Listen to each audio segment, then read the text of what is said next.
ഇതുവരെ അവൻ നിനക്ക് തന്ന വാക്ക് പാലിച്ചിട്ടുണ്ട്. അവൻ ആരോടൊന്നും പറഞ്ഞിട്ടില്ല. സാധാരണ എന്ത് കാര്യങ്ങളുണ്ടെങ്കിലും എന്നോട് പറയാറുള്ളതാ. പക്ഷെ ഇത് എന്നോട് പറഞ്ഞിട്ടില്ല. ഇല്ല ഏട്ടാ, ഇല്ല, അവൻ പറയില്ല. അവൻ ആരോടും പറയില്ല ഏട്ടാ.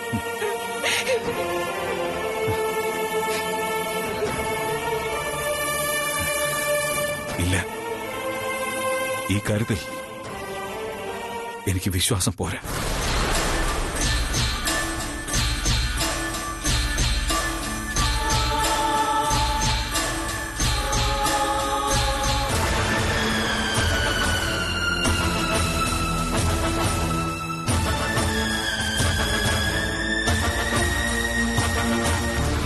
ഇന്നലെ വരെ ഞാനും ദുർഗയായിരുന്നു അവന്റെ അച്ഛനും അമ്മയും. ഇനി മുതൽ അവന്റെ അച്ഛനും അമ്മയും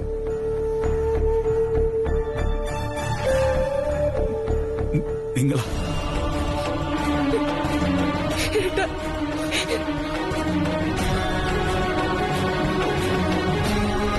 ആ സത്യം എന്നായാലും എല്ലാരും അറിയേണ്ടത്. പക്ഷേ അവനോട് മാത്രം ഇതിപ്പോ പറഞ്ഞത് ശരിയായില്ല.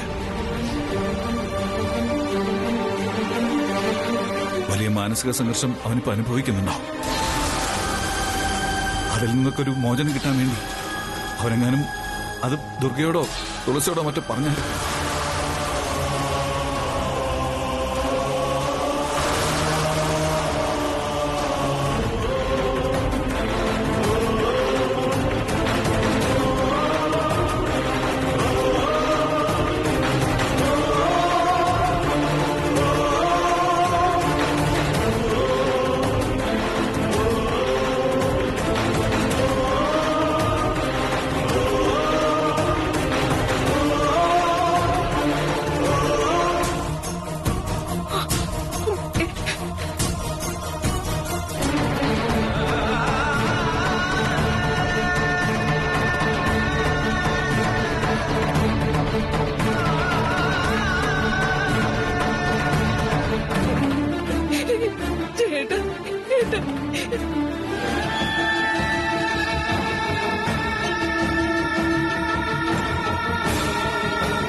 എല്ലാം ശരിയാവും.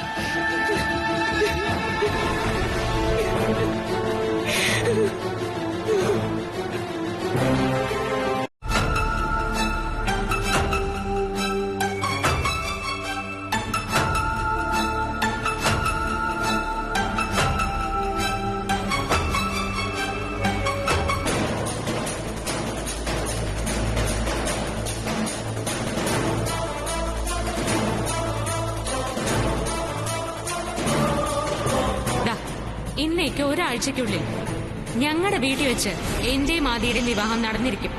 ഇല്ലെങ്കിലേ എന്റെ പേര് മാറ്റിക്കും. ഈ തുളസി എന്തിനാ അമ്മ ഇങ്ങനെ ഭ്രാന്ത് പിടിപ്പിക്കുന്നത്? അമ്മയെ സ്നേഹം കൊണ്ട് കീഴ്പ്പെടുത്തണമെന്നാണല്ലോ ഞാൻ അവളോട് പറഞ്ഞത്. എന്നിട്ട് അവള് കൂടുതൽ അമ്മയെ ശത്രുവാക്കുകയാണല്ലോ. ഒരാഴ്ചക്കുള്ളിൽ കല്യാണം നടത്തും അത്രേ. എങ്ങനെയാ ഒരാഴ്ചക്കുള്ളിൽ കല്യാണം നടത്തുന്നേ?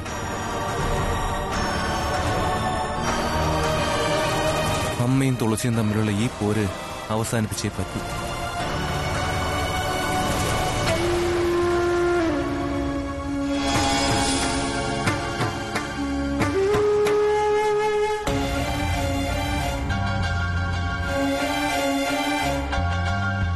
ഇനിയിപ്പോ എന്താ ചെയ്യാ?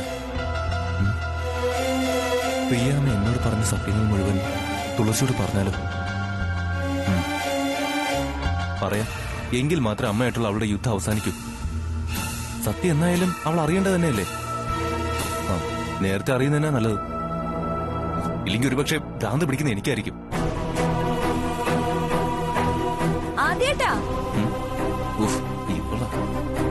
ആർക്ക് ഭ്രാന്ത് പിടിക്കുന്ന കാര്യം ആദ്യേട്ടനെ പറയുന്നേ? ആദ്യേട്ടന് ഭ്രാന്ത് പിടിച്ചോ? നീ എന്താ ചോദിച്ചേ? അല്ല, ആദ്യേട്ടന് ഭ്രാന്ത് പിടിച്ചോന്ന്. ഭ്രാന്ത് നിനക്കാ? അതെ, അത് ശരിയാ. ഭ്രാന്ത് എനിക്ക് തന്നെയാ.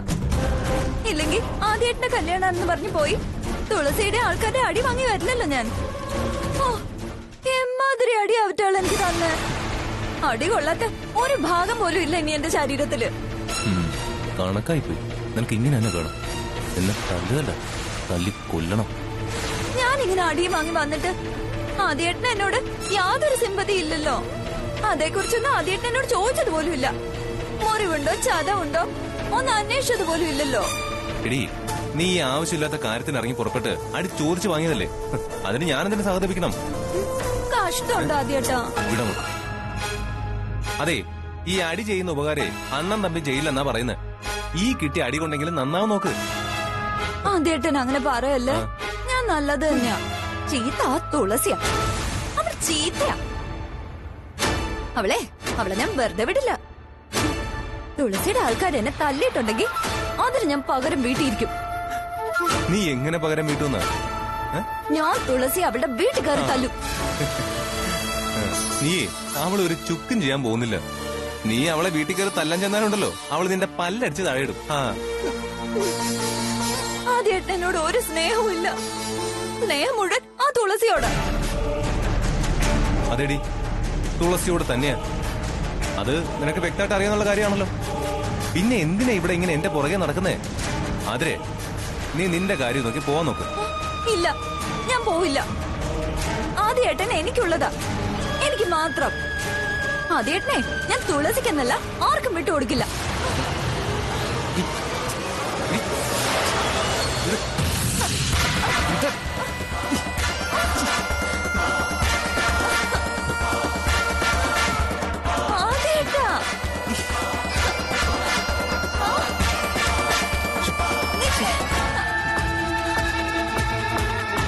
ഓടി,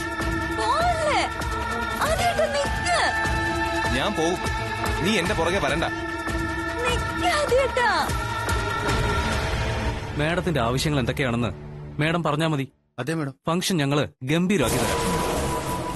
ഞങ്ങൾ നടത്തിയ ഇവന്റ്സിന്റെയും വെഡിങ് ചടങ്ങുകളുടെയും വീഡിയോസ് മേഡത്തിന് അയച്ചിരുന്നു. മേഡം അത് കണ്ടില്ലേ? ആ, ഞാനത് കണ്ടു. അതെനിക്ക് വളരെ ഇഷ്ടപ്പെട്ടു. പ്രത്യേകിച്ച് നിങ്ങൾ നടത്തിയ വെഡിങ് ഫംഗ്ഷൻസ് ഒക്കെ, അതൊക്കെ നന്നായിട്ടുണ്ട്. Thank you madam. അല്ല, മേഡത്തിന് വേണ്ടി ഞങ്ങൾ എന്തൊക്കെയാ ചെയ്തു തരേണ്ടത്? ചടങ്ങ് ഗ്രാൻഡ് ആക്കണം. ഓക്കെ. ആർക്കും ഒരു പരാതിയും ഉണ്ടാവാൻ പാടില്ല. പന്തലും അലങ്കാരങ്ങളും അതിഗംഭീരമായിരിക്കണം. അതുപോലെ തന്നെ ഫുഡിന്റെ കാര്യം, അതാണ് ഏറ്റവും കൂടുതൽ ശ്രദ്ധിക്കേണ്ടത്. ചടങ്ങിന് വരുന്നവര് ഫുഡിനെ കുറിച്ച് പ്രത്യേകം എടുത്തു പറയണം. ജീവിതത്തിൽ അവരൊരിക്കലും നമ്മൾ കൊടുക്കുന്ന ആഹാരത്തിന്റെ രുചി മറക്കരുത്. Okay madam. അത് ശരി, ഇവളപ്പം വെറുതെ അല്ല ദുർഗേച്ചിയെ വെല്ലുവിളിച്ചത്. പറഞ്ഞതുപോലെ തന്നെ ഇവള് കല്യാണം നടത്താൻ പോവാ. ഇതിപ്പോ തന്നെ ദുർഗേച്ചി അറിയിക്കണം. അപ്പോ പറഞ്ഞതെല്ലാം മനസ്സിലായല്ലോ? ദുർഗേച്ചി, ദുർഗേച്ചി, ദുർഗേച്ചി, ദുർഗേച്ചി. എന്താ സുലു, എന്തിനാ ഇങ്ങനെ കിടന്ന് വിളിച്ചു പോകുന്നേ? ദുർഗേച്ചി, എല്ലാം കൈവിട്ട് പോവാ. കാര്യം എന്താന്ന് വെച്ചാ പറയേ. അവളില്ലേ ആ തുളസി, അവള് ചേച്ചിയോട് പറഞ്ഞതുപോലെ തന്നെ കല്യാണം നടത്താൻ പോവാ.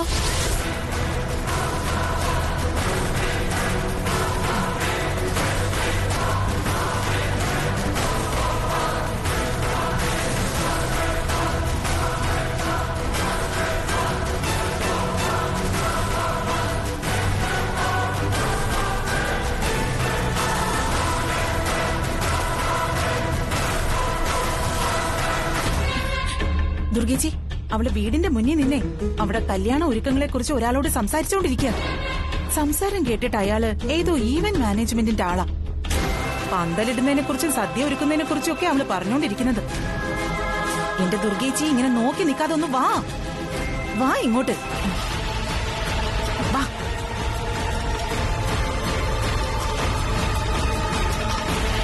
അപ്പോ പന്തലും അലങ്കാരങ്ങളും ഒക്കെ ഞാൻ പറഞ്ഞ പോലെ തന്നെ മതി. ഇനിയപ്പോ ഫുഡിന്റെ കാര്യം ഏകദേശം എത്ര പേർക്ക് വേണ്ടി വരും മാഡം? എത്ര ആൾക്കാരെയാണ് മാഡം എക്സ്പെക്ട് ചെയ്യുന്നത്? ഞാനൊരു 250 പേരെ ക്ഷണിച്ചിട്ടുണ്ട്. എങ്കിലും ഒരു 50 പേരും കൂടി എക്സ്ട്രാ കാണും. വെജ് ആണോ നോൺ വെജ് ആണോ മാഡം? രണ്ടും വേണം. ഓക്കെ. എല്ലാവരും നോൺ വെജ് ആയിരിക്കില്ലല്ലോ. അതുകൊണ്ട് കുറച്ചു പേർക്ക് എന്തായാലും വെജിറ്റേറിയൻ വേണ്ടി വരും. അത് എത്ര പേർക്ക് വേണ്ടി വരും മാഡം?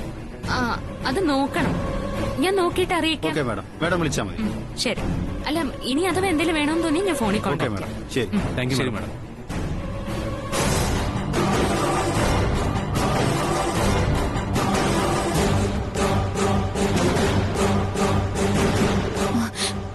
ദുർഗേജി, ഇത് കല്യാണത്തിനുള്ള ഒരുക്കങ്ങൾ തന്നെയാ. അവൾ എങ്ങനെ വിട്ടുകൊടുക്കരുത് ദുർഗേജി. ഡീ, ഇവിടെ വാടി. ആ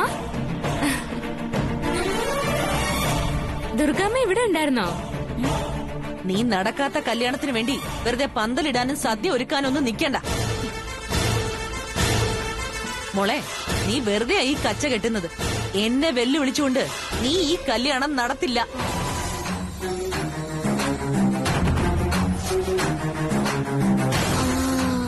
അല്ല, ദുർഗാമ്മ ഉടുത്തിരിക്കുന്നത് അടിപൊളി പട്ടുസാരിയാണല്ലോ. ഉഫ്, സൂപ്പർ മാലയും വളയും. ഇവിടെ നടക്കാൻ പോകുന്ന കല്യാണത്തിന് അമ്മയ്ക്ക് ഇതുപോലൊരു പട്ടുസാരി വാങ്ങണം. ഇതുപോലൊരു പട്ടുസാരി വാങ്ങണമെങ്കിലേ നീ നിന്റെ കുടുംബം പണയം വെക്കേണ്ടി വരും. ഓ, അതൊന്നും വേണ്ടി വരില്ല ദുർഗാമ്മ. ഇപ്പൊ ഇതുപോലുള്ള സാരികളൊക്കെ ഇൻസ്റ്റാൾമെന്റിൽ കിട്ടും. കുറേശ്ശെ കുറേശ്ശെ തിരിച്ചടിച്ചാ മതി. അതുകൊണ്ട് ഞങ്ങൾക്കും ഇപ്പൊ ഇതൊക്കെ വാങ്ങാം. ആ, ദുർഗമ്മ അങ്ങനെ തന്നെ നിക്കണേ. സുലുവിന്റെ അങ്ങോട്ട് മാറിയെന്നേ. ഞാൻ ദുർഗമ്മയുടെ ഒരു ഫോട്ടോ എടുത്തോട്ടെ. ഈ ഫോട്ടോ ഷോപ്പിൽ കാണിച്ചിട്ട് വേണം ഇതുപോലത്തെ സെയിം സാരി വാങ്ങിക്കാൻ.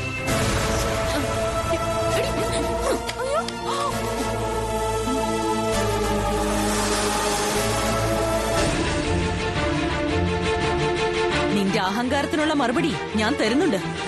നീ പന്തലിട്ടോ, അത് നിന്റെ കല്യാണത്തിനുള്ളതാവില്ല. വാടി.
കല്യാണം നടക്കില്ല, നടത്തില്ല. ഞാൻ അവള് സദ്യ ഒരുക്കി നാട്ടുകാർക്ക് ദാനം ചെയ്യേണ്ടി വരും.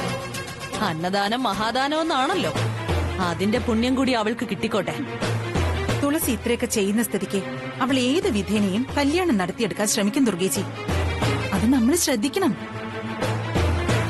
ആദ്യം നമ്മൾ പുറത്തെവിടെയും വിടാതെ ഇതിനുള്ളിൽ തന്നെ നിർത്തിയിരിക്കല്ലേ. ആദ്യം ഇവിടുന്ന് പുറത്തിറങ്ങിയാലല്ലേ അവർ തമ്മിലുള്ള കല്യാണം നടക്കും.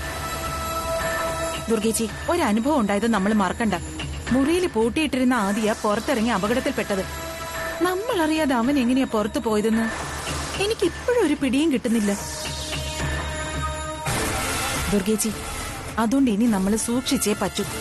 ചിലപ്പോ അവൾ ഇനിയും ആദ്യം ഇവിടെ നിന്ന് കടത്തിക്കൊണ്ടു പോകാൻ സാധ്യതയുണ്ട്. ഇല്ല, ഇനി അങ്ങനെ ഒരു അബദ്ധം പറ്റാൻ പാടില്ല. ദുർഗേച്ചി, ആദിക്ക് നല്ല സെക്യൂരിറ്റി കൊടുക്കണം. ഞാനൊരു കാര്യം ചോദിച്ചോട്ടെ? പ്രസാദ് സാറിനോട് പറഞ്ഞ് കുറച്ച് പോലീസുകാരെ മഫ്തിയിൽ ആദിക്ക് കാവല് നിർത്തിയാലോ? പ്രസാദേട്ടനത് സമ്മതിക്കുമെന്ന് എനിക്കൊരു സംശയമുണ്ട്. ചേച്ചി പോയി പ്രസാദ് സാറിനോട് ചോദിച്ചു നോക്ക്, ചിലപ്പോ സമ്മതിച്ചാലോ? ഞാൻ പ്രസാദേട്ടനോട് ഇതേപ്പറ്റി ഒന്ന് സംസാരിച്ചു നോക്കട്ടെ. ശരി ചേച്ചി.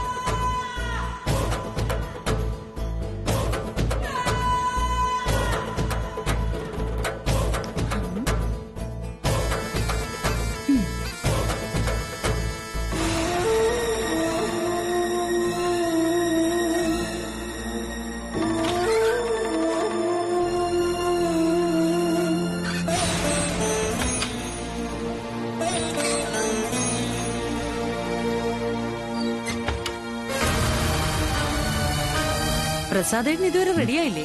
എന്താടോ? ഓഫീസിൽ ചെന്നിട്ടേ കുറച്ച് പോലീസുകാരെ മഫ്തിയിൽ ഇങ്ങോട്ട് അയക്കണം. പോലീസുകാരെ മഫ്റ്റിയിൽ അയക്കാൻ എന്തിനു? ആദിക്കേ പോലീസ് പ്രൊട്ടക്ഷൻ വേണം. പ്രൊട്ടക്ഷനോ? എടോ, അവനെ താൻ തന്നെയല്ലേ ഇതിനകത്ത് തടങ്കലിൽ വെച്ചിരിക്കുന്നത്. പിന്നിതിനൊരു പ്രൊട്ടക്ഷൻ? പ്രൊട്ടക്ഷൻ വേണം. തുളസി അവിടെ കല്യാണത്തിനുള്ള തയ്യാറെടുപ്പുകൾ തുടങ്ങി. ഞാനും സുലു അത് കണ്ടു. ഞാനിപ്പോ അവളോട് ഉടക്കിയിട്ടാ വരുന്നത്. തുളസിയെ വിശ്വസിക്കാൻ പറ്റില്ല. അവള് ചിലപ്പോ ആദ്യം തട്ടിക്കൊണ്ടുപോയി കല്യാണം കഴിക്കാനുള്ള സാധ്യതയുണ്ട്. അത് തടയണം. അത് തടയണമെങ്കിൽ അവന്റെ സംരക്ഷണത്തിന് പോലീസുകാരെ നിയോഗിച്ചേ പറ്റൂ. നന്നായിരിക്കുന്നു. എടോ, അത് നടക്കുന്ന കാര്യമല്ല. എടോ, താൻ പറയുന്ന പോലെ ഈ പോലീസുകാരെ ചുമ്മാ ഡ്യൂട്ടി കിടാനൊന്നും പറ്റില്ല. പ്രസാദേട്ടാ, എടോ, ആദി തന്നെ അനുസരിച്ച് എവിടെയും പോവാതെ ഇവിടെ തന്നെയല്ലേ കഴിയുന്നത്. പിന്നെന്താ? താൻ പറയാതെ അവനൊരിക്കലും ഈ വീട്ടിൽ നിന്ന് ഇറങ്ങില്ല. മാത്രമല്ല, തുളസി എന്തായാലും അവനെ തട്ടിക്കൊണ്ടുപോയി വിവാഹം കഴിക്കാനൊന്നും പോണില്ല. താൻ ആ പേടിയും കളയും. എന്നാലും ഒരു 2 പോലീസുകാരെങ്കിലും കിട്ടില്ലേ പ്രസാദേട്ടാ? എടോ, 2 പോയിട്ട് ഒരാളെ പോലും കിട്ടില്ല. അതെ, ഞാനൊന്ന് ഫ്രഷ് ആവട്ടെ, എന്നിട്ട് പോന്നോട്ടെ. സമയം ബ്രേക്ക്ഫാസ്റ്റ് കഴിക്കും. എന്താ ബ്രേക്ക്ഫാസ്റ്റ്?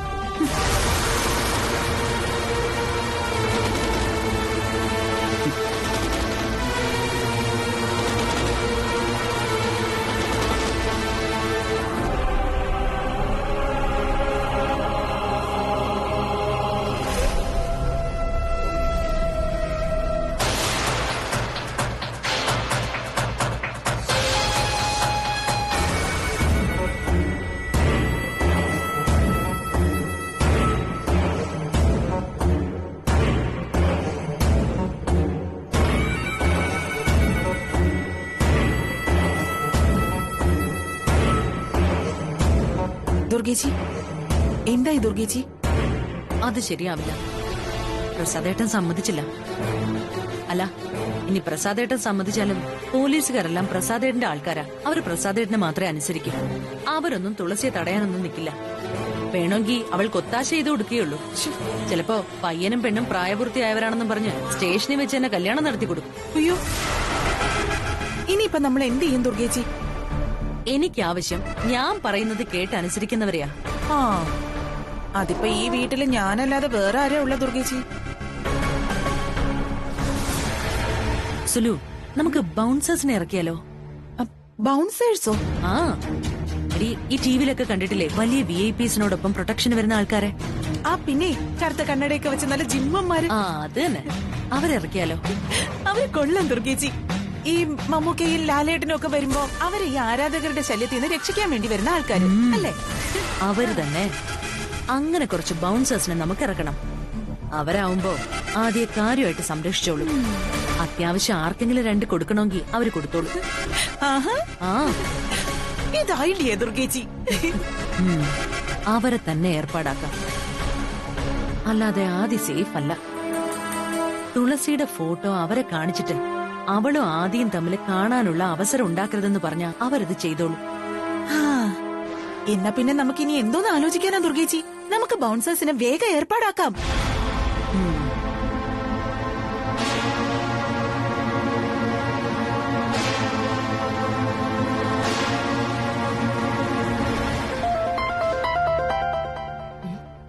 മാമനാണല്ലോ. മാമൻ എന്തിനാ ഇപ്പൊ വിളിക്കുന്നത്? ആ മാമ. മാമനല്ലടി കാന്തരി, ഞാനാ. ആ, നീയാണോ? ഇത് മാമന്റെ നമ്പറാണല്ലോ. ഇടി, എന്റെ ഫോൺ അമ്മ പിടിച്ചു വാങ്ങിച്ചു വെച്ചിരിക്കുക. അതുകൊണ്ട് അച്ഛന്റെ ഫോണിൽ നിന്ന് ഞാൻ വിളിക്കുന്നത്. അവിടെ ഇപ്പൊ എന്താ അവസ്ഥ? അതൊക്കെ പറയാം. എനിക്ക് വേറൊരു കാര്യം അത്യാവശ്യമായിട്ട് നിന്നോട് പറയാനുണ്ട്. എന്താടാ? അത് ഫോണിൽ പറഞ്ഞാ പറ്റില്ല. നേരിട്ട് പറയേണ്ട കാര്യ. എനിക്ക് നിന്നൊന്ന് നേരിട്ട് കാണണം. ഓക്കെ, നേരിട്ട് കാണാം. പക്ഷെ എവിടെ വെച്ച് കാണും? നീ എങ്ങനെ ദേവമംഗലത്ത് നിന്ന് പുറത്തിറങ്ങും?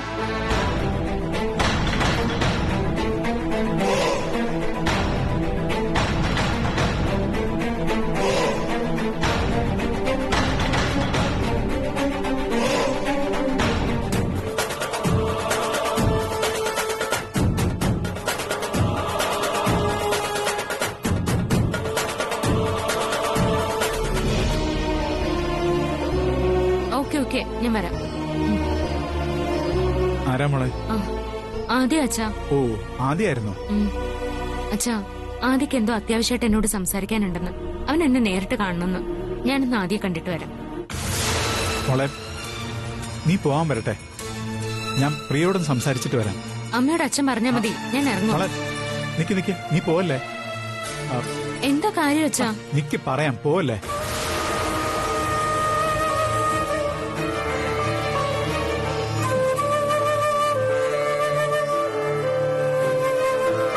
പ്രിയേ, പ്രിയേ, എന്ത് ചേട്ടാ? പ്രിയേ, കാര്യങ്ങളെല്ലാം കൈവിട്ടു പോകുന്ന സ്ഥിതിയാ. എന്ത് കാര്യങ്ങള്? തുളസിയെ ഇപ്പൊ ആദ്യം വിളിച്ചിരിക്കുന്നു. എന്നിട്ട് അവന് തുളസിയോട് എന്തോ അത്യാവശ്യമായിട്ട് സംസാരിക്കണമെന്ന്. ഫോണിലൂടെ തുളസി പറയാൻ പറഞ്ഞിട്ടും അവൻ പറഞ്ഞില്ല, നേരിട്ട് കാണണമെന്ന്. എന്റെ ബലമായ സംശയം, നീ ആദ്യോട് പറഞ്ഞ എല്ലാ രഹസ്യങ്ങളും അവൻ തുളസിയോട് പറയുവോന്നാ. അയ്യോ ചേട്ടാ,